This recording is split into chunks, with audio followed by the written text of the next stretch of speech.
যখন আমি ফ্রেন্ড বানাবো তখন আমি এক্সট্রা করে পাবো? Yes or no? ইয়েস। যদি আমি প্রতিদিন 10টা করে ফ্রেন্ড না তাহলে আমি 1000 টাকা করে পাবো। ও, তাহলে তো আমি বড়লোক হয়ে যাবো।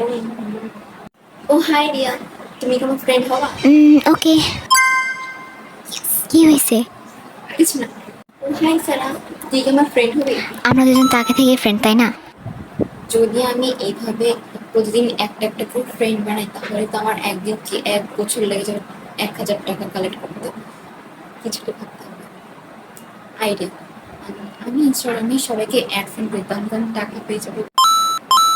অ্যাড ফ্রেন্ড এর মধ্যে আমি অনেককে চিনি না, তো কি হয়েছে, আমি টাকা তো পেতেছি। ইয়েস, এখন না হচ্ছে 10টা টাকা হয়ে গেছে, আমি তো বড় হয়ে গেছি। হ্যাঁ, সারপ্রাইজ টেস্ট কিন্তু আমি কিচ্ছু পারি না, কি করে এখন? হে রিয়া, আমরা দুজন তো ফ্রেন্ড।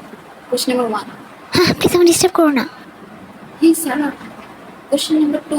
আরে यार, আমি নিজেই পারি না। হে বান্টি, কোশ্চেন নাম্বার 3। আর আমি ব্যাকবেঞ্চার। তোর ফ্রেন্ডের লাভটা কি হলো? দরকার সময় কে হেল্প করতেছে না। মনে হয় এই 10,000 টাকা স্যারকে ঘুষ দিয়ে আমাকে পাস করাতে বলতে হবে, আর কিছু করতে হবে না।